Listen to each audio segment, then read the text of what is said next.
Bonjour à tous, nous sommes aujourd'hui en direct pour le rassemblement qu'il y a en soutien au professeur Péronne devant l'hôpital de Garches, l'hôpital Raymond Poincaré. Voilà, il y a beaucoup de monde comme vous pouvez le voir. Voilà, nous sommes aujourd'hui présents pour couvrir l'événement. Nous avions déjà eu l'occasion d'interviewer le professeur Péronne au tout début du confinement, le premier confinement le 15 avril, où il nous expliquait déjà comment au sein de cet hôpital de Raymond Poincaré, il avait déjà poursuivi le traitement, le protocole de l'IHU de Marseille et qui donnait des résultats très probants.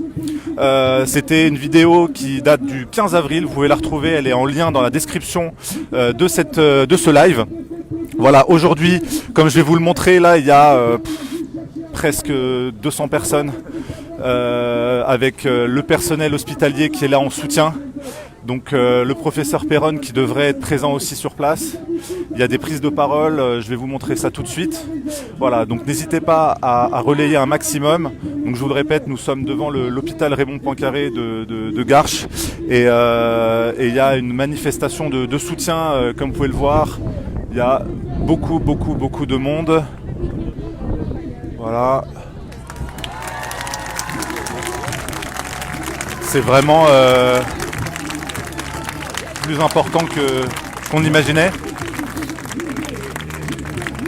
Voilà.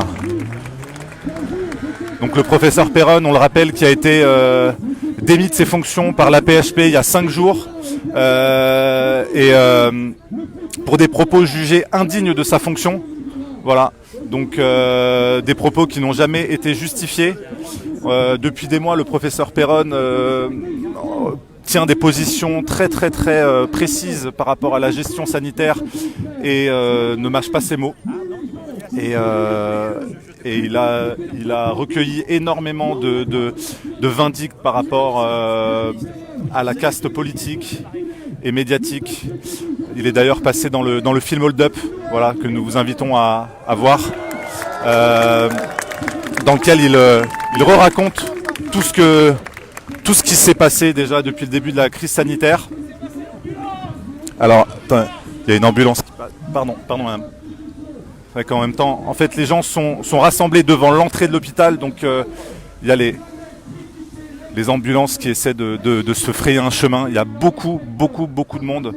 Voilà, donc le professeur Péronne qui a toujours défendu la liberté de soigner avec le traitement à base d'hydroxychloroquine, d'azithromycine et de zinc qui soigne dans cet hôpital depuis le début du premier confinement. Qui a eu de très bons résultats. Nous avions déjà eu l'occasion de l'interviewer le 15 avril, donc le lien de la vidéo de notre interview est dans la description, où il racontait tout ce qui s'est passé à l'hôpital, comment il a mis en place le protocole, les autres traitements qu'il a essayé de mettre en place et qui n'ont pas porté leurs fruits. Il avait d'ailleurs essayé avec le Remdesivir, ça n'a pas porté ses fruits. Il avait essayé avec d'autres traitements et les traitements de l'IHU de Marseille à base d'hydroxychloroquine était celui qui était le plus probant. Voilà, donc c'est ce qui a fait très certainement, on va dire, jaser en haut lieu et lui a attiré beaucoup de soucis. On voit qu'il y a des personnels hospitaliers qui sont là, donc il doit avoir le soutien de ses équipes en tout cas. On va essayer de se rapprocher. L'ont fait aussi au mois de janvier, on demandait la démission de Martin Hirsch. Je ne me prononcerai pas aujourd'hui, parce qu'aujourd'hui, moi, je suis là pour soutenir M. Péronne. Je suis là pour soutenir l'homme. Je suis là pour soutenir quelqu'un qui veut soigner et qui n'a jamais eu la prétention de dire qu'il connaît mieux que les autres. Je veux juste que la vérité soit rétablie.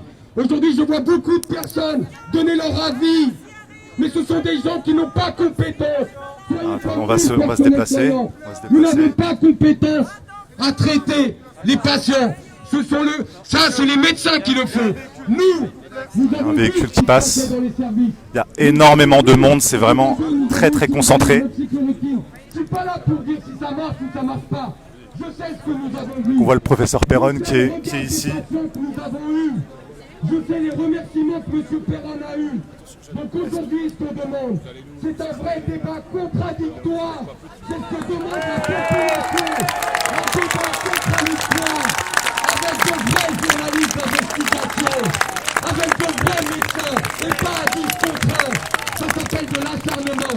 Mais avant tout, l'objet du rassemblement aujourd'hui, c'est de demander à M. Hirsch d'annuler la décision qui a été prise à l'encontre de M. Perron. Les médias, le syndicat national des médecins hospitaliers Force ouvrière, lui aussi a les mêmes interrogations que nous sur la liberté d'expression pour un praticien universitaire. Donc nous ne voulons pas de cette pensée unique qui interdit à toute personne de pouvoir se positionner. Aujourd'hui, je ne vois personne qui s'interroge sur nos enfants de 6 ans qui sont à l'école et qui portent ce masque. Personne ne s'intéresse. Personne ne s'intéresse aux suicides qui sont dus aux fermetures, au massacre de notre économie. Personne ne s'y intéresse. Personne ne s'y intéresse aussi à nos enfants qui viennent d'accéder à la faculté où les études sont mises à mal. Nos commerçants qui sont à 2 doigts de mettre la main sous la porte. Nous voulons et nous demandons un vrai débat contradictoire avec des spécialistes et pas du 10 contre 1, du 1 contre 1. Nous n'avons pas la prétention de dire que l'hydroxychloroquine marche, mais dans ce cas, démontrez-nous que les dernières études qui ont été faites, et dites-nous comment elles ont été faites et sur quel type de patients. C'est entre spécialistes que vous devez régler ça. Ne nous prenez pas en otage, nous, la population. Ne vous servez pas de M. Perron, ou de M. Raoult, ou de M. Fouché, ou bien d'autres, pour dire que c'est eux qui nous orientent vers le complotisme. C'est faux. C'est toutes les décisions contradictoires, les unes comme les autres, qui font qu'aujourd'hui une majorité, un ensemble de populations ouvre les yeux. Mais cet ensemble de populations ne sont pas des complotistes. Ce sont des gens aussi qui ont perdu des êtres chers. Ce sont des gens éveillés. Ce sont des gens qui veulent des débats contradictoires. Voilà, je voudrais passer aussi le micro à du personnel qui voudra avoir un message de soutien. Voilà, on a un message de soutien on a le professeur Perron qui est là, devant l'hôpital de Garches. On va monter le haut-parleur. Voilà, et s'il y a des gens qui ont un message à faire passer, un message de soutien. Comme on vous le disait, oh, monsieur Perron, vous êtes beau. Il y a énormément de monde aujourd'hui, comme vous le voyez. Ça ne cesse de grossir. Il a travaillé dur pour ça. Bravo, monsieur Perron, bravo. Vous n'êtes pas seul, professeur. Un petit commentaire. Je suis complotiste, je suis rassuriste, mais il y a un nouveau mot que j'adore. Je suis questionniste. Parce que je pose des questions. Et François, je vois François Perret du syndicat des médecins. Ça marche plus. Le son vient de couper sur le haut-parleur. Ils sont en train de remettre le son. En tout cas, le professeur Perron qui est là en soutien après l'annonce de sa démission de ses fonctions par la PHP. Énormément de monde qui a devant l'hôpital de Garches. Bon, comme vous voyez, et les membres du personnel aussi hospitalier qui est là en soutien. C'est vraiment, je dirais que là on est presque 300 personnes, peut-être un peu plus, c'est difficile à estimer. 20 000. Voilà, bravo, ça marche. Donc merci Georges. Ah ouais, non, c'est trop près là. Attention. Voilà, attends, ils sont en train de remettre le son.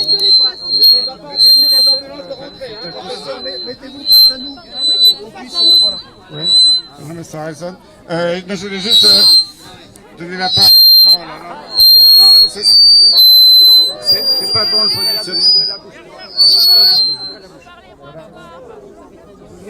Petit problème de son, ils sont en train de... Voilà, c'est magnifique. Un ami qui a travaillé pendant des années dans l'hôpital, qui est un heureux retraité maintenant, mais qui a toujours été un militant de la justice, des droits de l'homme, et qui est dans le syndicat national des médecins hospitaliers. Monsieur Perron, on n'entend rien derrière. Voilà. C'est Georges qui sabote tout. Là. Ça marche là? C'est bon? Vous m'entendez? Là, oui. Bon, je passe la parole à François Parrer, médecin qui était médecin dans l'hôpital. Voilà. Merci Christian. Cher Christian Perron, chers amis qui êtes rassemblés ici, avec enthousiasme, avec détermination, je dois vous dire, en tant que médecin honoraire des hôpitaux de Paris, ayant exercé les 28 dernières années de ma carrière dans cet hôpital prestigieux, Raymond Poincaré, où j'exerçais comme médecin légiste et anatomopathologiste. Mais également, je voudrais m'adresser à vous comme syndicaliste, c'est-à-dire comme étant membre du syndicat national des médecins hospitaliers Force ouvrière. Je m'adresse à vous également comme étant attaché au droit. Et je dois dire, pour introduire directement mon intervention, que la levée des sanctions contre le professeur Perron doit être faite. Nous l'exigeons.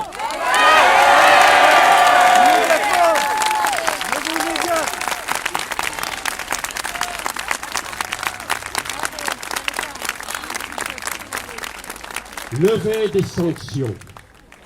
des sanctions ignobles. Pourquoi? Car le droit a été bafoué. Le droit pour les médecins de prescrire, le libre droit de la prescription, le libre droit d'échanger entre nous, médecins, nos expériences. Car enfin, la médecine s'appuie sur des données scientifiques. Mais la médecine n'est pas une science. La médecine est un art et surtout, la médecine s'appuie sur l'expérience. L'expérience de tous les médecins. Et cette expérience individuelle, au tout début de la connaissance, doit être échangée. Notamment lorsqu'il s'agit d'une maladie nouvelle. Inconnue de nous, que nous cherchons, comme l'a fait Christian Perron, à comprendre les mécanismes, à essayer les traitements. Nous ne sommes pas à dire que nous détenons la vérité. Non, mais certains nous empêchent de dire notre vérité. Notre vérité, ça veut dire quoi? Ça veut dire pour tout homme honnête, pour tout médecin honnête, de dire ce que sa conscience profonde exige. C'est cela notre vérité. C'est cette vérité-là que l'on nous empêche de dire et qu'on voudrait nous bâillonner. Mais les bâillonneurs n'auront pas raison. Ils ne peuvent avoir raison de la vérité, car la vérité est plus forte Que le mensonge. que le mensonge. Voilà ce que je voudrais dire. Je voudrais dire aussi que si le droit de prescription, le droit d'échange entre médecins a été bafoué, le droit élémentaire a également été bafoué. J'ai vu, comme probablement vous tous, à la télévision, Monsieur Martin Hirsch.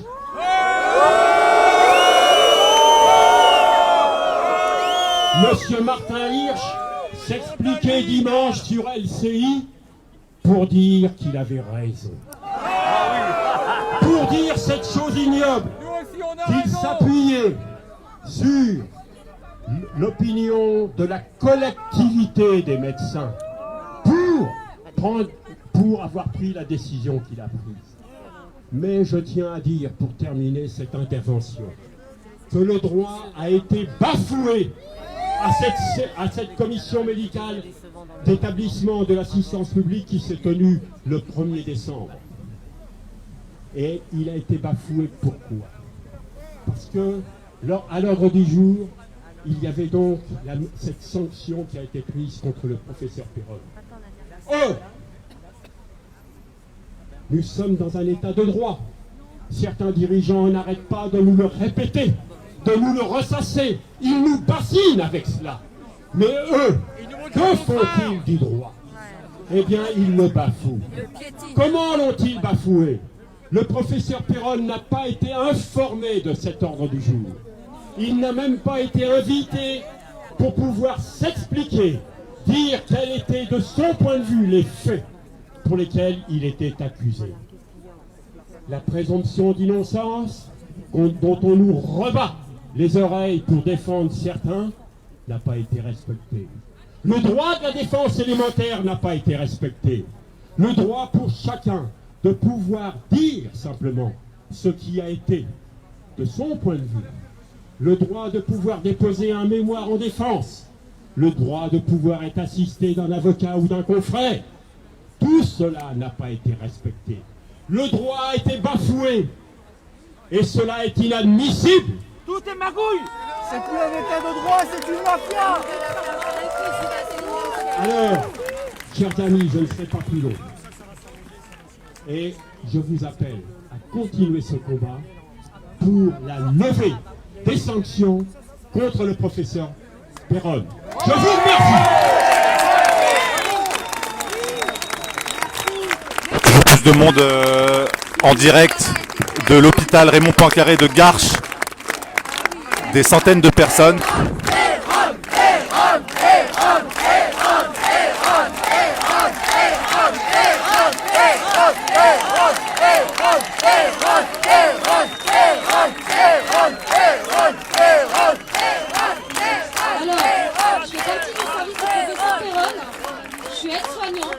Témoignage d'une aide-soignante. Je tiens aussi à souligner qu'on le soutient parce que c'est un très bon professeur, c'est un très bon médecin et que ça fait 13 ans que je travaille dans son service et 13 ans que je ne suis pas déçue. 13 ans qu'il nous soutient, que tous les ans il est avec nous, que tous les ans il nous aide, franchement oui, il nous soutient parce qu'on en a bavé pendant ces 10 mois et pendant ces 10 mois il n'a rien lâché. Pendant ces 10 mois il a été là dans les couloirs à nous soutenir et franchement on trouve ça inadmissible ce qu'ils font. Alors, professeur Péronne, au nom de toute l'équipe de Vidal 2, merci à vous pour tout ce que vous avez fait pour nous et on vous soutient. On ne vous lâchera pas. Monsieur Péronne, quelqu'un voudrait vous poser une question. Allez-y, monsieur. Je souhaiterais poser une question au professeur Péronne. Nous sommes nombreux ici et j'aimerais savoir si on a un petit problème avec le Covid, est-ce qu'on peut venir encore le voir? Oui. On n'a pas de consultation ambulatoire pour la Covid. Normalement, tout médecin généraliste a le droit de prescrire l'hydroxychloroquine, l'azithromycine, le zinc, la vitamine D.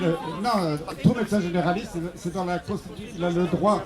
Les autorités ont fait croire que le médecin... C'est vrai que c'était interdit pendant une période en médecine générale, mais l'interdiction a été levée début juillet. Donc c'est de la désinformation. Si vous êtes malade du Covid, vous devez exiger de votre médecin un traitement qui marche selon la littérature scientifique internationale.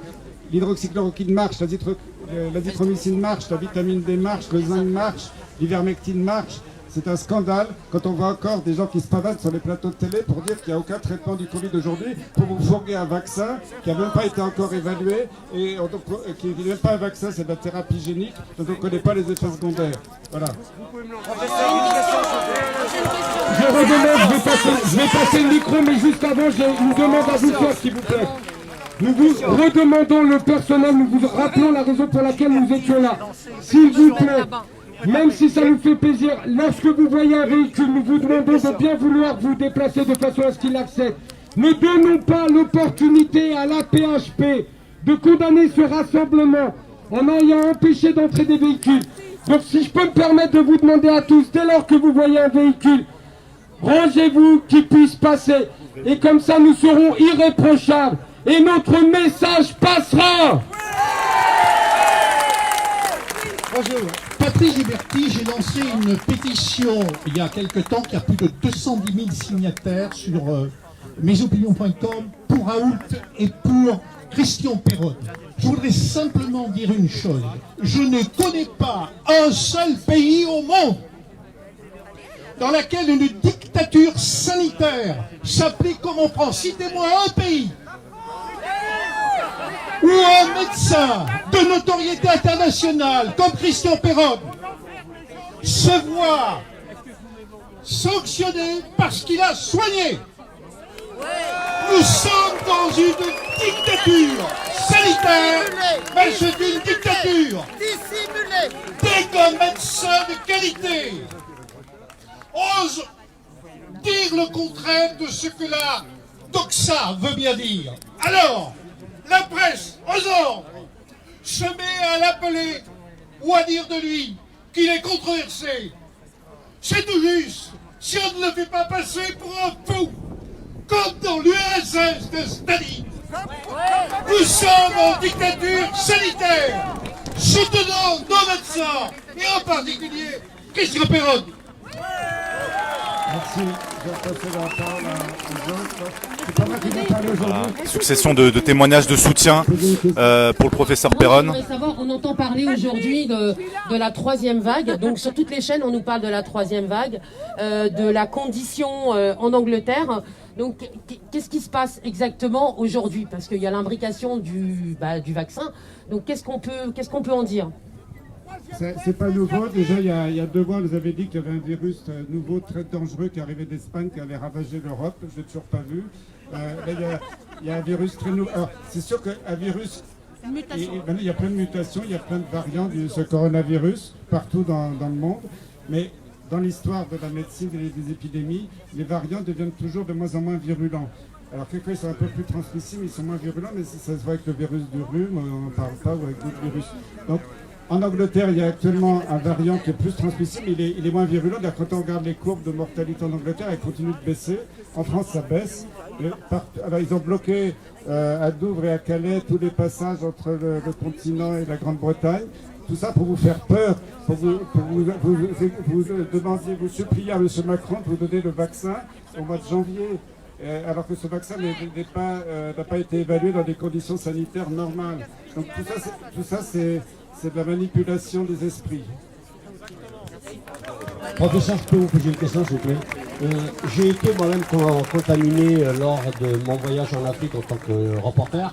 Et j'ai visité beaucoup de médecins, et vous avez été le seul avec votre service, dont je vous remercie. Vous m'avez sauvé la vie. Aujourd'hui, je témoigne de personnel en tant que journaliste déjà, et en tant que citoyen français lambda, sans aucun parti politique dans la casquette. J'ai une seule question à vous poser. Ce vaccin, s'il existe, on va dire qu'il existe, il est basé sur quoi? Puisqu'on dit qu'on ne connaît pas le virus, on ne sait pas le voir, on ne sait pas s'il est dans la cuisine ou dans la salle de bain, s'il est dans la piscine ou dans le théâtre. Mais comment on a pu dire on a ce vaccin? Expliquez-moi, parce que je suis comme des centaines de Français, voire des milliers, on ne comprend pas le problème. Les théâtres sont fermés, les spectacles sont fermés, tout est fermé, on ne vit plus. Et je fêterai Noël avec ma famille grâce à vous. Merci. Aujourd'hui, la mortalité du Covid, c'est 0,05%. Les victimes, c'est des personnes très âgées, c'est des grands obèses, des gens qui ont des gros problèmes cardiaques, respiratoires, diabète, etc. On les connaît, on peut les protéger. Moi, si j'étais ministre de la Santé, immédiatement, il y aurait des stocks d'hydroxychloroquine, d'azithromycine, d'ivermectine, et de vitamines dans les EHPAD, et j'interdirais le Rivotril dans les EHPAD. Voilà. Parce que là, c'est un scandale national. On refuse les traitements qui marchent et qui sont démontrés. Il y a des méta-analyses internationales sur plus de 160 publications qui montrent que ce traitement marche. Pourtant, en Israël, ça marche. Oui, mais... En Israël, ça marche. Moi, je suis désolé. Voilà, vous avez tout à fait raison. Et les vaccins qu'on vous propose actuellement à base d'ARN ne sont pas des vaccins.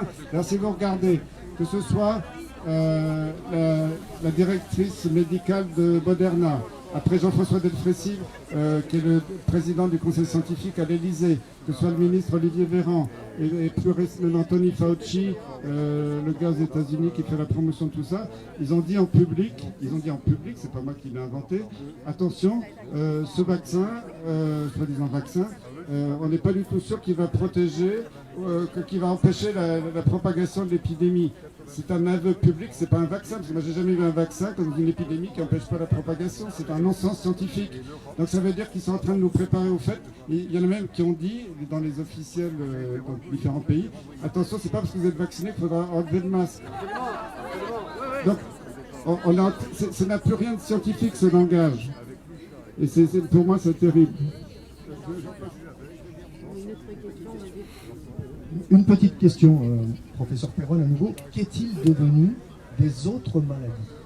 La grippe notamment, toutes les maladies infectieuses, toutes les maladies, enfin crise cardiaque, etc., mais aussi toutes les maladies qui arrivent généralement avec l'hiver, on n'en parle plus. J'ai même entendu un pseudo, les fameux pseudo-spécialistes voilà, qui apparaissent sur les médias, on ne sait pas trop comment, on ne sait pas trop d'où ils arrivent, par qui ils sont recrutés. Nous dire que s'il n'y avait plus finalement de cas de grippe, c'était grâce au masque. Voilà.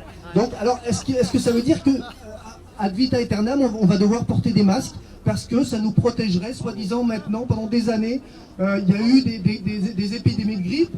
On nous a jamais parlé de masques, on nous a jamais parlé, on n'a jamais fait peur aux gens, on leur a jamais dit qu'il fallait qu'ils signent des autorisations pour pouvoir sortir, pour pouvoir se déplacer, pour pouvoir aller faire un câlin à leur grand-mère, etc. Et puis, mais que se passe-t-il? Que se passe-t-il? Effectivement, c'est un problème parce qu'aujourd'hui, la mortalité n'est pas pire que beaucoup de virus respiratoires saisonniers qu'on a eu depuis des décennies. Il y a peut-être eu un surplus de mortalité sur des personnes à risque au mois de mars-avril, mais maintenant, il n'y a plus aucune justification à toutes ces sanctions, à faire crever les gens des cafés, des restaurants, toute la culture. Rendez compte le monde de la culture, on n'a plus le droit de penser, on n'a plus le droit de se rassembler dans des endroits de plaisir. Le plaisir est interdit maintenant. Vous n'avez plus le droit de rencontrer les gens, vous avez tout... je ne sais pas, vous avez vu George Orwell, on est en train de le vivre aujourd'hui, et c'est terrible. Je rappelle Georges, il est dans les parages, parce que je vous donnais la parole au personnel de l'hôpital, parce que c'est pas moi qui dois parler, c'est une dernière question, docteur Perron, parce que j'aimerais avoir une question. Enfin, ma question, elle se porte sur la temporalité et sur la rapidité, en fait, de la requête qui a été déposée, donc des accusations qui vous concernent. Comment se fait-il que ça a été aussi vite? D'habitude, l'ordre des médecins, il y a une temporalité, ça ne va pas aussi vite. Pour vous, pour le docteur Raoult, et puis pour tous ceux qui sont inquiétés par des accusations de complotisme, comment se fait-il que ça a été aussi rapide? Il faut demander à notre cher ministre de la Santé, Olivier Véran, je pense qu'il a la réponse. Voilà, donc... tous ensemble, déjà, je voudrais tous vous remercier pour le fait que ça se passe bien. Je le répète encore une fois, ne donnons pas la possibilité à ma direction, dont nous avons eu une réunion ce matin, qu'il semblerait que ce rassemblement est inquiété. J'ai entendu dire que c'est parti à la vitesse de la lumière sur Facebook. En fait, j'ai envie de dire... Vive les réseaux sociaux qui nous permettent encore de pouvoir nous exprimer. Je le redis encore une fois, de façon à ce qu'il n'y ait pas de récupération. De nombreuses personnes, et M. Perron dont il en fait partie, nous ne sommes pas des complotistes, nous sommes des questionnistes. Contrairement à beaucoup d'autres personnes qui sont des médias de relais, nous demandons aussi, peut-être au-delà du débat contradictoire entre de vrais spécialistes, nous demandons du vrai journalisme d'investigation. Nous demandons une vraie presse d'investigation. Nous demandons que soient vues les conséquences du port du masque sur nos enfants de 6 ans. Nos enfants de 6 ans qui ne savent plus lire. Je suis moi-même père d'enfants et ça m'est difficile. Aujourd'hui, nous perdons le sourire. Nous ne nous voyons plus avec une gaieté dans le visage. Aujourd'hui, nous avons un bout de tissu sur le visage qui nous empêche de montrer nos expressions. Quand j'entends certaines personnes que personne n'a condamnées, même si elles s'en est excusées, mais comment peut-on dire, quand on se permet de dire que M. Perron influencie certaines personnes dans le choix des décisions qu'ils doivent prendre? Alors que devons-nous penser quand on entend à la télé que papy et mamie c'est dans la cuisine, qu'il faut couper la moitié d'une bûche? Que devons-nous penser de ça? Aujourd'hui, la plus belle marque que nous pouvons apporter pour cette fête de fin d'année, en plus des respects des gestes barrières, c'est un mot qui est devenu à la mode, c'est comme le mot asymptomatique. Je ne savais pas, mais bon, Apparemment, on est positif asymptomatique. Mais l'ARS n'a jamais communiqué non plus sur les cycles d'amplification du PCR. C'est ça les questions que de nombreux citoyens se posent. C'est ces questions-là à laquelle nous aimerions avoir un vrai débat contradictoire. Aujourd'hui, M. Macron a dit, je cite, « Nous ne rendrons pas le vaccin obligatoire. » Je ne me permettrai pas de dire quel est mon point de vue sur la vaccination. Mais je sais une chose, j'ai vu un projet de loi qui a été déposé où on ne m'interdit pas, où on ne m'impose pas, pardon, de prendre le vaccin. On ne me l'impose pas, non. Mais on me dit, si vous ne prenez pas le vaccin, vous serez interdit de lieu public, vous serez interdit de transport, vous serez interdit de toutes ces choses. Je pense, comme de nombreux, ici nous avons tous eu un jour à nous faire vacciner ou à vacciner nos enfants. Et c'est la première fois de ma vie, j'ai 44 ans. Et comme j'ai dit, je n'ai pas les compétences scientifiques pour pouvoir prétendre que le vaccin marche ou ne marche pas. Je n'ai pas les compétences scientifiques pour dire si l'hydroxychloroquine marche ou ne marche pas. Malgré ce que je sais, ce que j'ai vu dans les services. Mais je sais juste une chose, jamais de ma vie, je dis bien jamais de ma vie, en 44 ans, j'ai vu qu'on voulait m'interdire l'accès à un autre pays, ou l'accès à un lieu public, ou l'accès au métro parce que je refuse de me faire vacciner. Alors ça, je ne dirai pas aujourd'hui si je le ferai ou pas. Mais en tout cas, monsieur Hirsch, moi j'ai une proposition à vous faire, monsieur Hirsch. Je suis prêt à me faire vacciner. Et je suis prêt, monsieur Hirsch aussi, à faire une politique de campagne de vaccination dans notre établissement. À une condition, monsieur Hirsch. Vous venez vous faire vacciner dans notre établissement. Et c'est nous qui prenons le vaccin. À une seule condition. Et à ce moment-là, je jure ici devant tout le monde que je serai le deuxième à me faire vacciner après monsieur Hirsch. Ne vous embêtez pas à venir avec le vôtre, je pense que nous en aurons ici. Et à ce moment-là, parce qu'aujourd'hui, des gens qui nous forcent à prendre le vaccin, qui nous disent qu'il est bon pour notre santé ou pas, et je le redis, je ne suis pas scientifique. Mais ces gens-là ne le sont pas non plus pour les médias, ils ne le sont pas. Comment des personnes peuvent nous dire, des barbiers ou autres, j'en passe, interdisons-les de tout. Mais qu'est-ce que ça veut dire? Aujourd'hui, nombre de parents, aujourd'hui on a des enfants en bas âge, nous n'avons plus d'activité pour nos enfants, à part qu'un parc, ou la télé, où sont nos cinémas, où sont nos théâtres, où sont les loisirs qu'on aime faire avec nos enfants? Où sont-ils? Voilà, si quelqu'un veut prendre la parole. Monsieur veut prendre la parole. Les loisirs confisqués. Liberté. Liberté. Liberté. Bravo, vous êtes extraordinaire. Vraiment, depuis le premier jour, vous êtes monté au créneau. Vous n'avez jamais changé de discours. Et tous vos discours ont été d'une clarté parfaite et d'un calme parfait. Vous êtes emblématique, vous êtes iconique.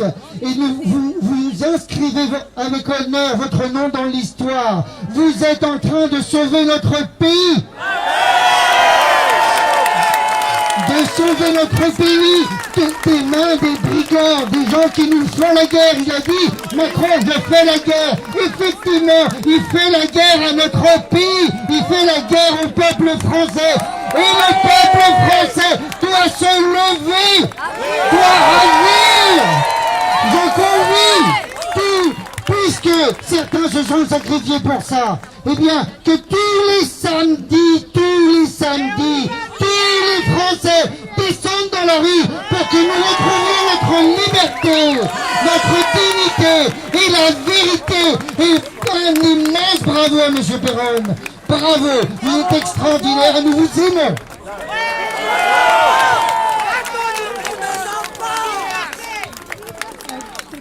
On se bat pour nos enfants. Voilà, comme vous voyez, beaucoup de soutien et beaucoup de monde. Je suis très émue d'être tout près de vous là pour vous parler. Et ce que je voudrais vous dire, c'est que vous avez soigné, vous avez sauvé des vies. Vous avez sauvé aussi des âmes parce que par votre bon sens, par votre authenticité, par la vérité et la lumière qui est en vous, vous avez sauvé des âmes. Donc nous espérons que la justice vous sera rendue dans ce bas monde. Mais en tout cas, si elle ne l'est pas, n'oubliez jamais votre valeur. Vous avez une valeur immense. Vous êtes un grand monsieur et nous sommes très très nombreux aujourd'hui à vous témoigner notre amour. Voilà, les témoignages s'enchaînent, donc on est toujours devant l'hôpital de Garches, comme vous voyez. Soutien au professeur Perron, on est vraiment des centaines, ça s'agrandit. Vous voyez, c'est énorme. Donc on est à Garches. Pourriez-vous nous tenir au courant de ce qu'il en est de la plainte, puisqu'il m'a semblé lire que le Conseil d'ordre avait été saisi. Par contre, on ne connaît pas les griefs. Peut-être vous, êtes-vous au courant des griefs? Je ne suis pas au courant. J'ai reçu une lettre de Patrick Bouet, le président du Conseil national de l'ordre des médecins, comme quoi j'allais être convoqué un jour, pour je ne sais pas quelle raison, ça n'avait pas exposé, devant le Conseil disciplinaire. Disciplinaire, c'est que j'ai commis une faute très grave. Et il y a un communiqué là aujourd'hui on était 6 médecins dans la charrette. Donc on va être conduit à l'échafaud parce qu'on a soigné, parce qu'on a dit la vérité.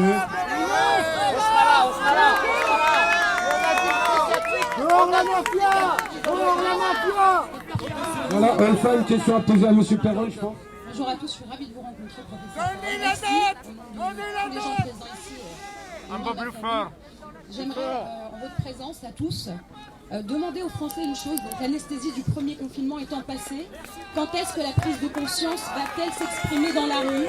Quand est-ce que les Français vont sortir de cette léthargie qui s'est emparée d'eux? Où est passé le Gaulois réfractaire? Et 2021 ne doit pas ressembler à 2020. Alors je vous invite à tous prendre vos responsabilités, à ouvrir vos yeux. Il en dépend et il en va de l'avenir de nos enfants. Merci beaucoup. Merci. Il y a une question. Je crois que le message est clair, vous avez entendu, il y a un moment donné, il faut réagir. Alors, en fait, moi je voulais simplement apporter mon témoignage au professeur Perron. On a eu l'occasion de se rencontrer et voilà, c'est quelqu'un de formidable que je rêve de rejoindre. Je travaille à la paix, à Pompidou.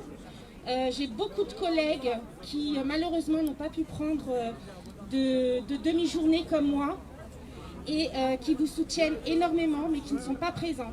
Voilà, donc vous avez du soutien du personnel, de l'assistance publique des hôpitaux de Paris et continuez dans votre honnêteté, dans votre sincérité. Le patient avant tout, vous n'avez jamais fait de privé.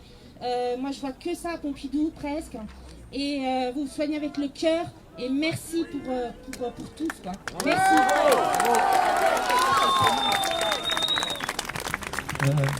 Professeur Perron, on est tous ravis d'être auprès de vous aujourd'hui. Et j'ai envie juste de dire une chose. J'espère qu'ici, il y a des médias qui ont pignon sur rue et qui passent dans cette télé que j'appelle la télé poubelle. Et je voudrais juste dire une chose. Le livre du professeur Christian Perron est le meilleur de tous les témoignages qui puissent être mis sur la table et dans la rue. Alors, puisque ces gens-là vous attaquent en permanence, ils veulent vous salir, ils n'ont qu'à s'attaquer à vous, puisque dans le bouquin, vous osez dire des choses, eh bien, qu'on débatte directement de votre bouquin.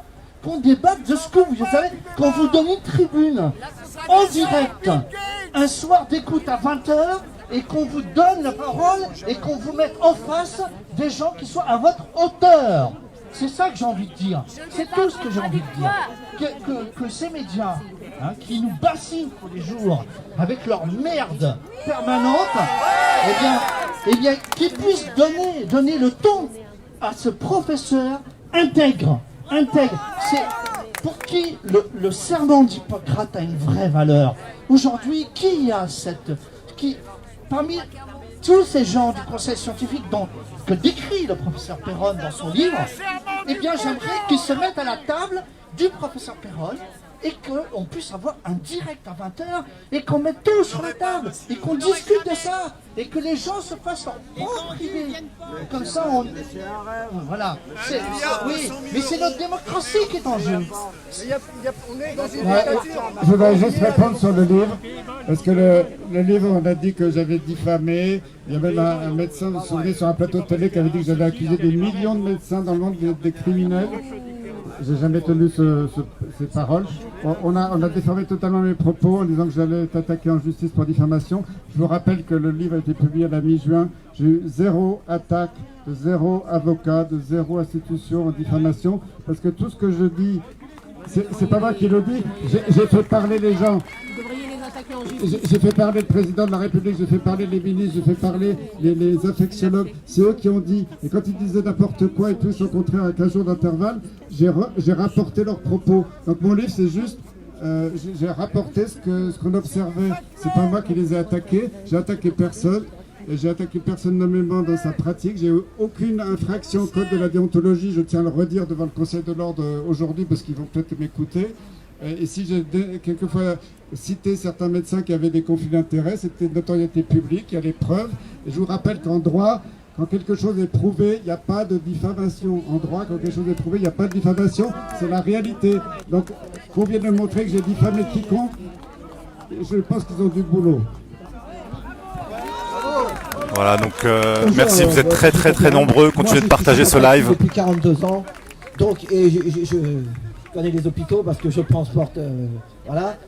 Et je dis qu'une chose pour le professeur Perron, pour moi, quand je le vois dans les yeux, il est humain. Voilà, c'est ça qu'il faut dire, il est humain. Et ce mot-là, vraiment, c'est le mot que je ressens, humain, fatigué parce qu'il a tellement de pression de partout, mais il faut le, voilà, humain, HDI, humain dégage l'inhumain. Voilà. Hashtag je soutiens Perron. Monsieur Perron, vous êtes notre chef de service. On voulait vous soutenir.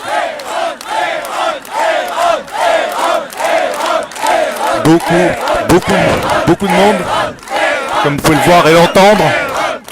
Ça n'a pas arrêté de grandir là. Je ne sais pas combien on est, peut-être 400 maintenant. Notre chef de service, vous avez été là quand on a eu besoin de vous. On sera là pour vous, on ne vous lâche pas. Maintenant, il y a beaucoup de collègues qui sont au chevet du patient qui ne peuvent pas descendre aujourd'hui, mais ils sont là, ils sont derrière lui. Et je voulais vous dire aussi, nous en consultation depuis ce matin, on est débordés d'appels. Vous êtes soutenus partout en France. Des appels de partout. Donc on leur dit qu'ils peuvent envoyer des mails à Monsieur Hirsch et surtout, enfin voilà, vous êtes soutenus. Vous êtes soutenus et on ne vous lâchera pas. Alors je crois savoir aussi qu'il y a la presse, ou les médias qu'on ne soutient pas. Donc ce soir, si vous devez faire passer un message sur BFM, CNews, LCI, TF1, regardez bien, nous ne sommes pas complotistes. Il y a des gens de tous bords, des Noirs, des Blancs, des Italiens, des Portugais, des gens de confession juive, des musulmans. Nous ne sommes pas ça et ce n'est pas Monsieur Perron. Nous sommes juste des citoyens qui nous posons des questions et nous n'avons pas les compétences à évaluer ce qui est en train de se passer. Par contre, nous pouvons évaluer des débats contradictoires. Le message est clair, le message est net. Nous voulons des vrais débats contradictoires. Et aujourd'hui, le personnel vous sera fidèle, Monsieur Perron. Jamais nous ne laisserons tomber ce grand professeur. Et aujourd'hui, vous en êtes tous la preuve. On n'a pas besoin, nous n'avons pas besoin. Nous ne vous insulterons pas. Nous ne tiendrons pas d'insultes. Nous ne tiendrons pas de propos complotistes. Nous ne tiendrons pas tous ces propos. Tous ces propos qui vous permettent d'alimenter ou de salir une personne, comme tout le monde sait le faire. Nous ne sommes pas ça. L'hôpital Raymond Poincaré aime Monsieur Perron. Que ça plaise ou que ça déplaise. Voilà, on vous remercie. Et l'autre chose, c'est que si on pense au professeur Perron, je pense qu'on peut s'en prendre à tout son service et à tout son personnel. Alors allez-y. Et je pense qu'on peut aussi s'en prendre à tous ses patients et à tous ceux qui respectent le professeur Perron. Alors allez-y, essayez de nous attaquer, il n'y a pas de souci, on le soutient. Et on fait vive la liberté d'expression! Vive le droit de prescrire! Et nous voulons un débat contradictoire! Lorsqu'il faudra, malheureusement pour certains, devoir rentrer parce que vous imaginez que M. Perron soigne, que nos collègues ici de l'hôpital doivent travailler aussi. Nous allons vous demander progressivement et doucement de bien vouloir vous disperser de la façon la plus classe, la plus élégante. Parce que ce que je peux affirmer aujourd'hui, malgré tout ce que vont affirmer certains médias, certains sites complotistes, certains médias, ben regardez bien, il n'y a pas eu de débordement, il n'y a pas eu d'empêchement de pouvoir avoir accès à l'hôpital, il n'y a pas eu de propos racistes, il n'y a pas eu de propos complotistes, il n'y a pas eu de propos antisémites, il n'y a pas eu de propos islamophobes. Non, non et non. Il y a eu juste l'éveil d'une population qui se pose des questions quant à la gestion de cette crise du coronavirus. Et la première des questions que nous, le personnel, alors que nous avons été dévoués, nous avons été fatigués, nous avons pour certains pas vu notre famille dans ce que j'appellerais la première épidémie. Je n'utiliserai jamais la notion de deuxième vague, je parlerai de deuxième épidémie. Je sais une chose, nous savons le personnel pour de nombreuses que nous avons vues. Et nous savons aujourd'hui qu'il y a des solutions. Et que la solution qui a été depuis le début, je pense, mise en avant, elle est simple, elle se résume à 2 mots. C'est isoler, non pardon, excusez-moi, je ne l'ai pas fait dans l'ordre. Dépister, isoler. Mais il est où le mot soigner ou traiter? Il est où ce mot? Il est où? On demande à être soigné, on demande à être traité, on ne demande pas juste à être dépisté ou à être isolé. Aujourd'hui, personne ne peut nous apporter des garanties sur les traitements, sur les vaccins ou autres. Mais vous nous dites tous, vous reprochez à M. Perron d'avoir enfreint la déontologie, mais nous forcer à prendre quelque chose dont on n'a pas de recul, ça s'appelle comment? Ça s'appelle comment? Voilà. Merci M. Perron et je rappelle, hashtag je soutiens Perron, nous ne lâcherons pas, nous continuerons et nous rappelons le personnel, notre demande est simple. Monsieur Hirsch, nous vous demandons d'annuler la sanction prise à l'encontre de monsieur Perron. Et vous savez pourquoi? Annuler la sanction! Annuler la sanction! Annuler la sanction! Annuler la sanction! Annuler la sanction! Annuler la sanction! Beaucoup de monde là ici en ce moment et beaucoup de monde en live. Merci à tous, vous êtes plus de 1500 en live. Continuez de partager. Grand rassemblement de soutien au professeur Perron. Je tiens à préciser parce qu'il ne faut pas que ça m'échappe. J'ai vu certains médias nous expliquer que le confinement dans la deuxième épidémie, enfin le couvre-feu dans un premier temps, le confinement, c'était pour le Covid. Non, enfin j'ai envie de vous dire à tous les médias peut-être au fond, mais vous êtes les bienvenus, n'ayez pas peur. Nous n'aurons pas de gestes violents. Nous ne sommes pas des black blocs, nous sommes des soignants. J'ai juste envie de vous dire, ça vous parle le Parisien 2017? La grippe? Ça vous parle tout ça? Vous savez, ça fait plus de 10 ans que les soignants nous nous battons pour informer la population de la destruction du service public de nos hôpitaux. Ça fait plus de 10 ans qu'on vous dit qu'on manque de personnel dans nos hôpitaux. Mais vous étiez où à cette époque? Vous étiez où tous? On avait besoin de vous. Et je voudrais vous dire, par contre, je le pense, et ça vient du fond du cœur, lorsque M. Hirsch a fait l'organisation du temps de travail en avril 2016, l'arrêté, ça vous parle la presse, vous? Ça vous parle? Hein? Vous nous avez vus comment tous? Vous nous avez vus comme des privilégiés qui défendions nos repos. Mais c'est pas nos repos qu'on défend, c'est le soin pour les patients. Vous ne savez pas ce que c'est que s'occuper d'un malade. Vous ne savez pas ce que c'est que faire une toilette. Vous ne savez pas ce que c'est que le relationnel.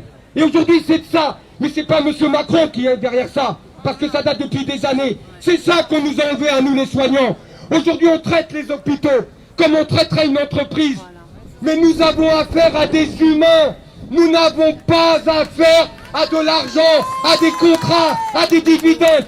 Nous soignons la population comme demain, nous serons un jour amenés à être dans ces lits ou dans ces EHPAD. Et moi, j'ai toujours fait le maximum pour que demain, si je dois être hospitalisé, j'ai exactement le même traitement à mon encontre que moi j'avais pour les soignants.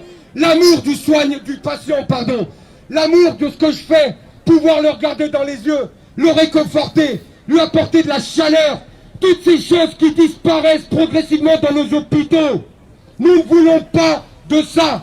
Nous voulons la vraie défense d'un hôpital public. Nous voulons la défense pour que les gens puissent se soigner. Parce qu'en catimini, qu'est-ce qui va se passer à partir de septembre? De nouveau, il va y avoir un forfait urgence. Mais jusqu'à quand? Jusqu'à quand? La France est un pays où le social a toujours existé. Mais pourquoi voulez-vous le détruire? Nous, les Français, nous n'avons pas de problème à distribuer aux autres, dès lors qu'on peut distribuer. Alors arrêtez tout ça, vos démagogies qui est irréaliste. Arrêtez de croire que nos hôpitaux ont été saturés. C'est le Covid. Non, messieurs, dames, c'est pas le Covid qui a saturé nos hôpitaux. C'est les diverses politiques qui ont eu lieu sur les restructurations de nos hôpitaux. C'est ça la vérité.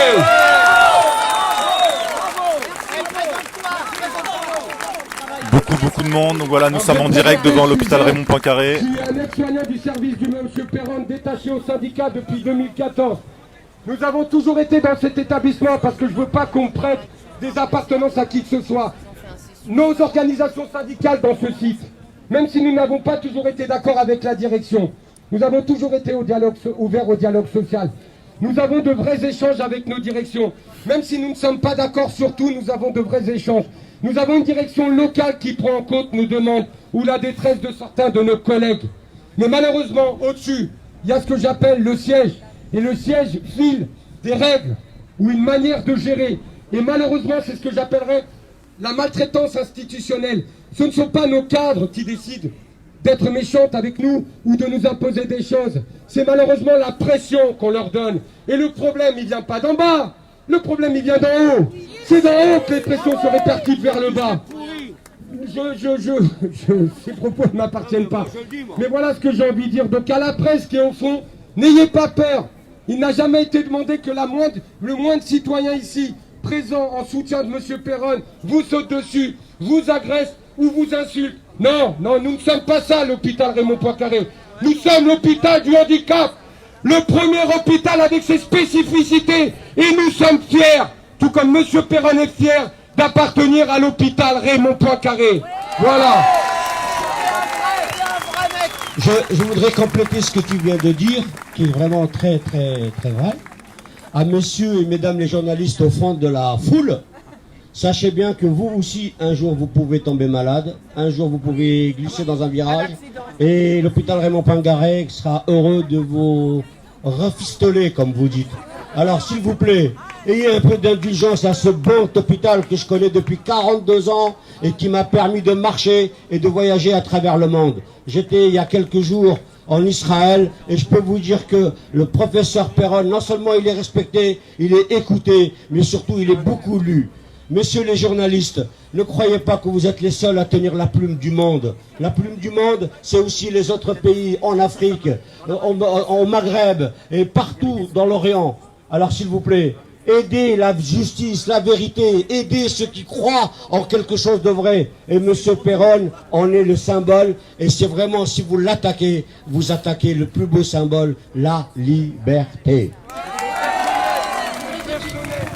J'aimerais juste dire quelque chose en fait à la France tout simplement. C'est vrai que si à chaque fois qu'il y avait eu des manifestations contre les restructurations de nos hôpitaux, parce que l'hôpital c'est nous, l'hôpital nous appartient en réalité, eh bien on n'en serait pas ici aujourd'hui. J'ai envie de dire autre chose. À un moment donné, quand la planche à billets de la BCE elle fonctionne à tout va et qu'on ne reverse pas les milliards qu'il faut pour les hôpitaux, pour pouvoir en fait recevoir les patients, eh bien c'est de la maltraitance, c'est effectivement de la maltraitance d'État. Croyez-vous, citoyens français, que l'État vous veut du bien aujourd'hui, alors qu'il vous masque la bouche, au lieu d'apporter ce qu'il faudrait pour vous soigner? Croyez-vous qu'il vous veut du bien, alors que les milliards ont coulé à flot?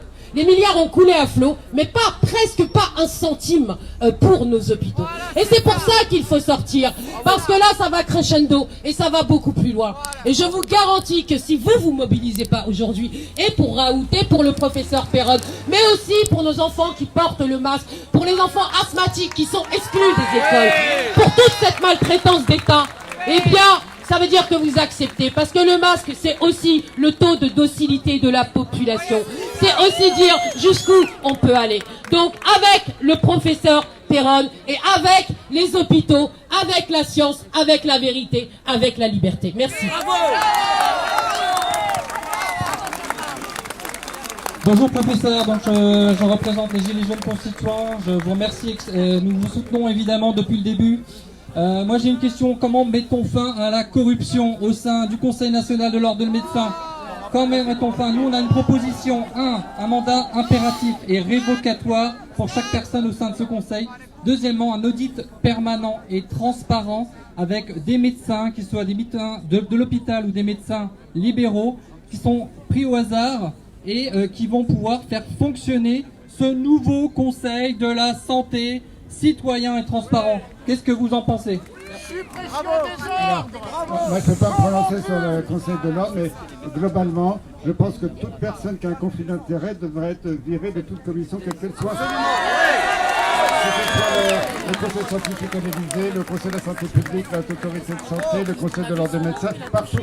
Je ne veux pas stigmatiser l'un ou l'autre. Normalement, c'est dans la Constitution et il faut virer des plateaux de télé tous les médecins qui ont des conflits d'intérêts majeurs qui n'ont pas le droit. Normalement, ils n'auraient pas le droit de s'exprimer, mais tous les jours, ils la ramènent. C'est un scandale d'État. Ils sont couverts par le gouvernement et ça, c'est tout à fait anormal. C'est quasiment contre les lois de la République. Bravo! La loi! Donc voilà, on va vous redemander, donc on va de nouveau affirmer notre soutien à l'annulation de la sanction. Et ensuite, je suis désolé de vous annoncer, nous allons reprendre nos activités dans les services. Peut-être qu'il serait intéressant pour certains, je ne sais pas, de peut-être l'avenue Victoria, avec ce que j'appelle des dépôts au niveau de la préfecture, et vraiment faire avec la réglementation. Mais aujourd'hui, nous remercions, je le redis, nous soutenons M. Perron et nous demandons l'annulation de la sanction. Annuler la sanction! Annuler la sanction! Annuler la sanction! Annuler la sanction! Annuler la sanction! Annuler la sanction! Annuler la sanction! Annuler la sanction! Annuler la sanction! Annuler la sanction! Annuler! Voilà, beaucoup plus de monde maintenant devant l'hôpital. Ce matin, donc, comme je vous l'ai dit, nous avons été convoqués par la direction. Ce n'était pas du tout ni dans un point de vue disciplinaire, ni dans un but de nous interdire. Au contraire, la direction ne s'est pas opposée au rassemblement qui est, je le rappelle et je le redis, une demande du personnel. Nous avons aussi demandé à l'administration, puisque c'est aussi une demande du personnel, de pouvoir mettre les banderoles. Donc voilà, ce que je vais vous demander pour finir, parce qu'on doit reprendre notre activité, contrairement à d'autres, hein, au centre, nous allons devoir reprendre. En tout cas, nous vous remercions pour tout. Nous vous remercions de vous être déplacés. J'espère que demain, ou dans les jours à venir, il y aura un autre rassemblement peut-être pour faire coucou lors d'une CME au niveau du siège de la PHP. Mais le plus important, si elle doit avoir lieu, elle ne viendra pas de nous, le personnel de Raymond Poincaré, comme vous pouvez l'imaginer, mais que ce soit déposé au niveau de la préfecture, de façon à ce qu'on nous reproche rien. Parce qu'aujourd'hui, le message qu'on a voulu faire passer à notre directrice et au directeur du GH, c'est que les choses se passeraient de manière correcte. Et je pense qu'elles se sont passées de manière correcte. Et pour ça, nous vous en remercions. Et le personnel de Raymond Poincaré, le personnel vous remercie de vous être déplacé, d'être nombreux. Je ne rentrerai pas. Et on vous remercie pour tout ça. Voilà. On va être obligé de mettre fin parce qu'on va reprendre nos activités. Mais en tout cas, nous vous remercions à tous pour la solidarité. Merci à vous tous. Merci du fond du cœur. Voilà, gros soutien devant l'hôpital. Énormément de monde. Énormément de monde. Comme vous pouvez le constater. Chefferie de service. Laissez-les exercer dans notre établissement. Mais surtout, écoutez le message de son personnel. Nous voulons que vous réintégrez Monsieur Perron parce que nous aimons ce professeur. Nous ne nous permettrons pas de juger ce que vous dites, des propos qu'il aurait tenus. D'ailleurs, on les attend tout le temps. Nous aimons cette personne pour ce qu'il fait pour nos malades et pour l'écoute qu'il a pour son personnel. Voilà, Monsieur Hirsch, le message que j'ai à vous faire passer en tant que représentant du personnel de cet établissement. Et en tout cas, je vous demanderai à tous, et vraiment ça me tient à cœur, de façon à ce qu'on ne soit pas attaquable ou qu'on ne reproche pas. Vraiment, quand vous allez vous disperser, autant pour moi, faites-le de manière la plus juste. Nous avons promis que ce serait un rassemblement pacifique. Et je suis fier d'appartenir à cet hôpital et de m'être rendu compte que c'est vraiment ce que je voulais. Un rassemblement pacifique, où on échangerait, où on ne serait pas d'accord et où il y aurait un soutien. Je n'avais aucun doute sur le rassemblement. Je n'avais aucun doute sur le soutien. Alors s'il vous plaît, je vous demande à tous, ne m'enlevez pas le doute de me dire que ça va mal se passer quand on va nous se quitter. Ce serait trop facile pour eux. Je vous en remercie à tous. Et merci de vous être déplacés. Et vive l'hôpital Raymond Poincaré!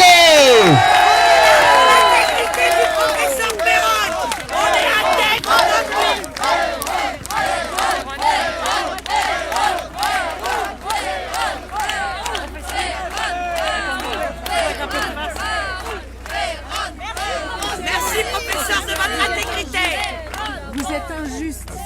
Vous êtes injuste. Tenez, et la loi divine est là, ne vous inquiétez pas, on est avec vous. En stage, en service, sur les études ici. Comme quoi?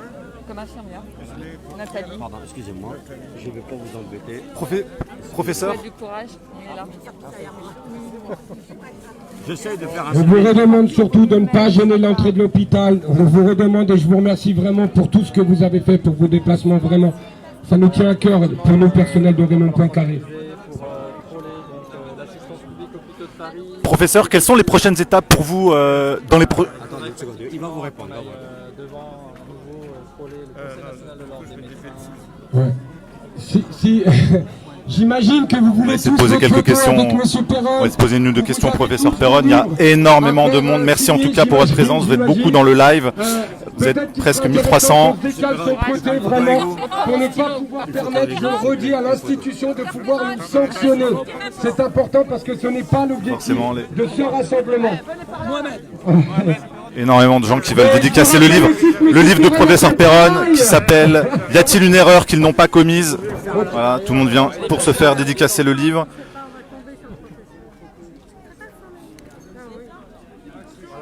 Continuez, professeur Perron, ne lâchez rien. Bravo, bravo.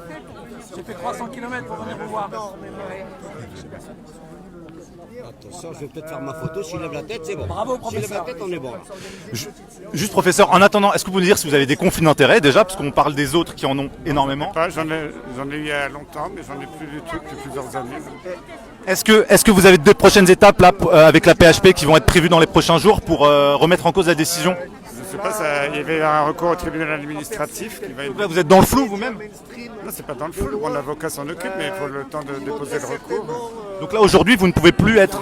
La procédure a été faite de façon avec des conditions qui ne sont en partie illégales, parce qu'on ne va pas signifier avant. Donc tout ça, c'est dans les mains de l'avocat et la justice va trancher.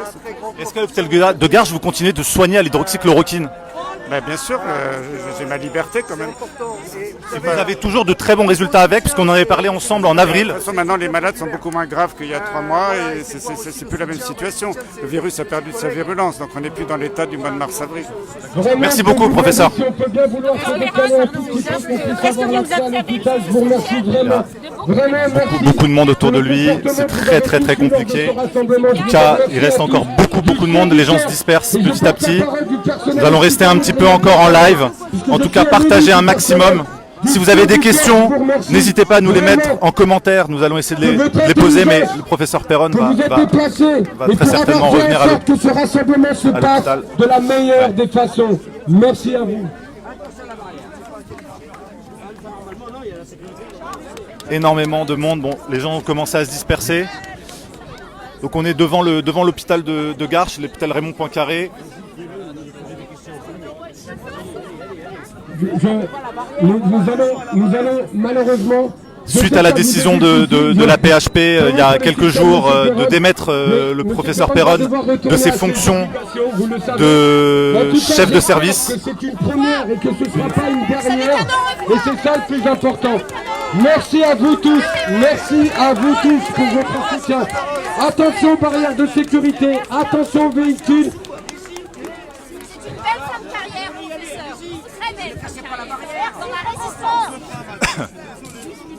C'est donc, comme je vous disais, suite à la démission de ses fonctions par la PHP, énormément de soutien aujourd'hui qui était là pour apporter les témoignages de soutien de la part de nombreux citoyens et de toute son équipe hospitalière.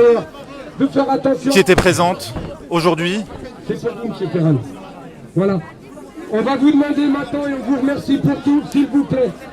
On va vous demander progressivement de bien vouloir vous disperser. On va essayer de... Nous allons demander, M. Perron, à des patients à soigner.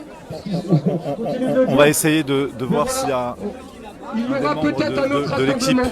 J'espère qu'il y a des associations qui appelleront peut-être à... Vous signez déjà la pétition, je rappelle.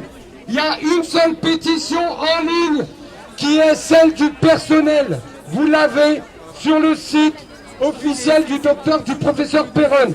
Voilà, mais on va vous demander gentiment, vraiment gentiment, de bien vouloir vous disperser et on vous remercie à tous pour ce que vous avez fait.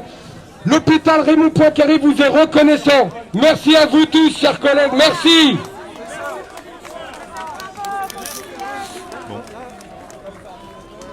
On voulait essayer d'interviewer des membres du personnel hospitalier, mais là ça semble compliqué. Bah donnez.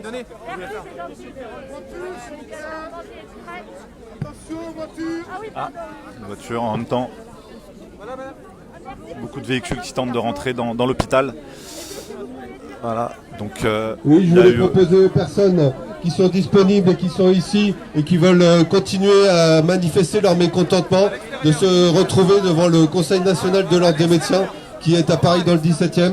Donc ceux qui veulent, vous pouvez aller vous retrouver devant le Conseil national de l'ordre des médecins, c'est à peu près à 1 heure d'ici. Donc c'est rue Léon Jost dans le 17e à Paris. Donc ceux qui sont volontaires pour aller manifester leur mécontentement devant le Conseil national de l'ordre des médecins. Voilà, comme vous le voyez, tout de suite. Encore beaucoup de monde qui reste sur place. Merci. Voilà, en tout cas, on vous remercie de vous être rassemblés et je vous le redemande s'il vous plaît. Je vous le redemande pour que le personnel, nous ne soyons pas attaqués par la direction. Dispersez-vous de l'événement s'est passé de la meilleure des façons. Voilà, c'est l'image du professeur Perron. Les gens sont en train de partir très gentiment dans le calme. On vous remercie vraiment à tous.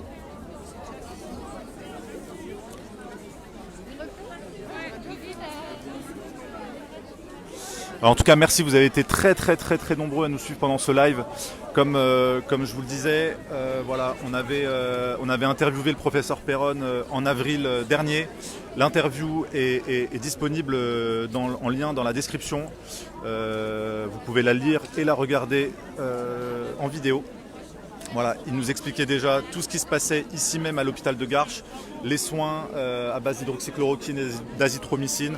Le professeur Perron vient de nous confirmer que le traitement à base d'hydroxychloroquine et d'azithromycine continue au sein de l'hôpital de Garches, qu'il continue de donner de très bons résultats. Dans l'interview du 15 avril que nous avons publiée, il y a énormément de détails, de précisions sur le contexte, sur les contours de cette crise sanitaire, sur la position du professeur Perron, ce qui d'ailleurs lui a valu très certainement la démission de ses fonctions par la PHP il y a quelques jours, puisqu'il a tenu ses propos de manière complètement cohérente depuis maintenant plusieurs mois, à savoir une très mauvaise gestion sanitaire, des incohérences, des conflits d'intérêts, ce qu'il dénonce d'ailleurs, ce qu'il a dénoncé quelques semaines après dans son ouvrage qui s'appelle « Y a-t-il une erreur ? Y a-t-il des erreurs qu'ils n'ont pas commises ?» Vous retrouverez cet ouvrage assez facilement sur internet ou dans les magasins. Voilà, nous vous invitons vraiment à consulter et à prendre connaissance de notre interview qui est en accès libre. Donc depuis le 15 avril, tout était déjà dit. Voilà, tout était déjà dit depuis plusieurs mois. Le professeur Perron n'a pas bougé d'un iota par rapport à sa position, par rapport aux soins qu'il donne ici même, donc à l'hôpital de Garches où nous sommes, et où il y a énormément de monde encore. Beaucoup se sont dispersés, mais en tout cas, on était plusieurs centaines de personnes qui étaient venues témoigner un soutien total au professeur Perron, qui ne fait que demander la liberté de pouvoir soigner, la liberté de pouvoir prescrire. C'est notre ami Dexus. Bonjour monsieur Serge Rader, nous sommes avec Serge Rader. Vous m'avez reconnu à travers ouais, je vous reconnais. Alors pourquoi vous êtes venu aujourd'hui témoigner votre soutien au professeur Perron ? Pour m'insurger pour m'insurger, comme tous nos amis européens, de ce qui se passe. On est en train de nous imposer une dictature sanitaire, sous prétexte de protection d'une soi-disant pandémie qui n'existe que dans la tête de nos politiciens, pour nous installer un régime à la chinoise, quoi. Alors vous-même, ça fait des années que vous vous combattez contre les dérives sanitaires et médicales. Vous êtes ancien pharmacien et vous avez milité longuement contre l'obligation vaccinale. Et je continue. Enfin, je vous signale que Péronne, on lui retire son service. Mon ami Jean-Bernard Fourtillon a été libéré il y a 3 jours d'un hôpital psychiatrique. Non, mais attendez. Après la mobilisation massive de nombreuses personnes. On a inondé. Je suis avec lui, on se voit, on se réunit. Qu'est-ce qu'il raconte, monsieur le docteur Fourtillon? Je le vois demain, donc on va faire le bilan de son emprisonnement de 10 jours. Non mais c'est incroyable. Ce qui se passe, c'est incroyable. La France plus qu'ailleurs. Mais en Italie, c'est pareil. Tous les médecins qui osent s'élever, et tous les professeurs, des nomélisables, qui osent s'élever contre la pensée unique, eh bien, ils sont traduits devant les conseils de discipline des ordres professionnels, des ordres qui doivent être aujourd'hui abrogés. On ne peut plus avoir une justice d'exception, c'est plus possible. Aujourd'hui, la justice doit faire son office et on n'a pas besoin des ordres professionnels. Ce qui se passe actuellement, de traduire tous ces professeurs honnêtes à la probité exemplaire est totalement inadmissible dans une démocratie. Aujourd'hui, tous les professionnels de santé dénoncent ce fait. On a un traitement, on n'a pas besoin de vaccin. Ce vaccin, on est dans le total brouillard. Vous pensez à quel traitement? Celui qui est utilisé à l'hôpital de Garches? Il y a plein de traitements. Dans les antibiotiques, on a le choix entre les macrolides et les tétracyclines. On a le choix entre l'hydroxychloroquine qu'on a rendu sur ordonnance, alors que ça faisait 60 ans. 60 ans, vous vous rendez compte? L'AMM était de 1960, l'hydroxychloroquine, qui marche. Toutes les études sont là pour le prouver. Le Conseil d'État italien vient de la réinstituer, alors que ils ont prescrit l'argamadu au départ. Mais ensuite, comme ça marchait, eh bien, ça allait contre nos gouvernements corrompus par l'argent des Bill Gates, corrompus par l'argent du FMI, corrompus par l'argent des banques. C'est insupportable. Il faut aujourd'hui que les gens se réveillent et descendent tous dans la rue, jettent ce masque qui est totalement inutile, notamment pour les enfants dans les écoles à partir de 6 ans. C'est incroyable ce qu'on est en train de faire subir au peuple. Et tout ça pour nous amener un vaccin délétère dont on ne sait rien. Un vaccin qui n'est pas un vaccin, qui est la résultante, qui est une thérapie génie. Donc on va avoir, c'est à peu près une certitude, mais des effets collatéraux d'ailleurs qui sont déjà annoncés entre 3 à 10%, parce que la deuxième injection qu'on va faire va être encore plus terrible, notamment chez les sujets allergiques, mais aussi des maladies auto-immunes, puisqu'on fait fabriquer cette protéine spike par nos propres cellules. Donc notre système immunitaire va lutter contre. Donc on est dans un total brouillard, alors qu'on n'a pas besoin, on a des traitements. Et un conseil que je donne aussi, c'est de vérifier son taux de vitamine D, qui est excessivement importante dans l'immunité, bien sûr, et notamment en région parisienne, où toutes les synthèses que j'ai pu voir d'analyse biologique et tout font que les gens sont quasiment au seuil minimum, voire en dessous du seuil minimum. Donc il faut supplanter avec de la vitamine D à 3-4 000 unités par jour, ou une ampoule par mois, mais il vaut mieux en prendre un petit peu tous les jours. Et puis voilà, on a tout ce qu'il faut. On a même l'ivermectine qui agirait même. On aurait 3 jours pour la donner en début. Il faut donner ces traitements dès les 2 premiers jours de la symptomatologie. Et puis ça rentre dans l'ordre, il faut arrêter. Alors, on a très peu de batterie qui nous reste, donc on va devoir couper dans 30 secondes. Juste une dernière question. Qu'est-ce que vous diriez aux Français encore aujourd'hui qui doutent de tout ce qui se passe? Eh bien, c'est d'éviter le vaccin. On a les traitements ad hoc pour ce faire. On a le droit de prescription. Les médecins peuvent prescrire l'hydroxychloroquine, alors que Véran a dit le contraire. Véran mériterait d'être passé en jugement, d'être passé au tribunal, et on s'en occupera le moment venu. Voilà, c'est tout ce que j'ai à dire. On a tout ce qu'il faut pour soigner les gens, et puis on n'a pas besoin de vaccin qui ne va rapporter qu'au lobbyisme, et notamment à Bill Gates, qui est l'orchestrateur de cette fausse pandémie.